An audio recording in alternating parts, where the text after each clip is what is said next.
मध्य प्रदेश सरकार ने लाडली बहना योजना में छटनी करना शुरू कर दी है। जहां मुख्यमंत्री लाडली बहना योजना की 1,63,000 महिलाओं को इस बार 1,250 रुपए की किश्त नहीं मिलेगी, वहीं अब इस पर सियासत रफ्तार पकड़ रही है। भारतीय जनता पार्टी ने महिलाओं का सामाजिक, आर्थिक और राजनीतिक सशक्तिकरण किया है और निरंतर, चाहे लाडली बहना योजना हो, चाहे लाडली लक्ष्मी योजना हो, चाहे नारी शक्ति सम्मान की बात हो, चाहे स्व सहायता समूह से जोड़ना हो, ये जो योजनाओं का नाम लेकर उसको वापस करना है, ये कांग्रेस की प्राथमिकता की लिस्ट में रहता है। क्योंकि उन्हें महिलाएं चाहिए झंडे लगाने के लिए, उन्हें महिलाएं चाहिए दरी बिछाने के लिए। मगर जहां नेतृत्व की बात आती है सामाजिक तौर पर, वहां कांग्रेस उन्हें अ, हर तरीके से कमजोर करना चाहती है, क्योंकि वो सजावटी वस्तु समझता है तो कभी टंचमाल।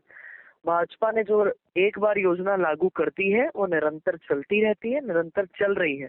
उदाहरण के तौर पर एक सहरिया बेगा बहनों को 1,000 रुपए भाजपा की शिवराज जी शिवराज जी ने आते ही उन आदिवासी बहनों का अधिकार छीना।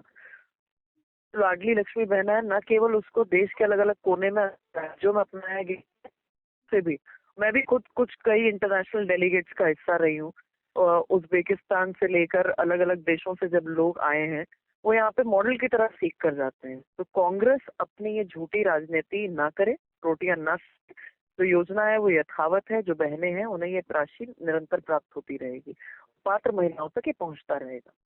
ये पहली बार तो नहीं है कि महिलाओं के नाम काट दिए गए हैं। ये तो चुनाव के बाद भी एक छटनी की प्रक्रिया हुई थी, उसमें भी नाम काटे गए थे।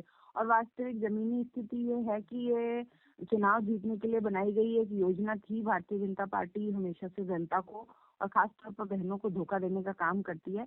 और आप अभी आगे आगे देखिए कि ये किसी तरह से किस्तों में कमी आने लगेगी और ये योजना कभी ना कभी बंद होगी। वापस चुनाव के समय पर इसको दोबारा शुरू करेंगे, क्योंकि चुनाव जीतने के लिए इन्होंने महाराष्ट्र में, हरियाणा में भी इसका सहारा लिया है और वहां पर भी ऐसा हो चुका है। और अगर बात की जाए कि अपात्र लोगों को जो राशि दी जा रही थी, तो अगर अपात्र मान रहे हैं आप, तो अभी तक जो राशि दी गई है, जो करोड़ों में अरबों में पहुंच गई है, उसका फिर क्या हिसाब है? आप इस तरह से चुनाव जीतने के लिए अपात्र लोगों को अगर राशि दे रहे हैं, तो फिर जो जनता का टैक्स का पैसा, कितनी उसकी हालत, जो उसको आप यूज कर रहे हैं गलत तरीके से, तो कहीं ना कहीं जनता के सामने भारतीय जनता पार्टी की बेईमानी आ रही है। और कांग्रेस पार्टी हमेशा से कहती रही है कि लाडली बहना योजना ये लोग आखिर में बंद करेंगे, और इन्होंने अपने शपथ पत्र में जो वादा किया था कि इसको धीरे धीरे बढ़ाकर 3,000 तक पहुंचाएंगे, बल्कि उसको कम करने पे और लगे हुए हैं। तो आप समझ सकते हैं कि जनता के साथ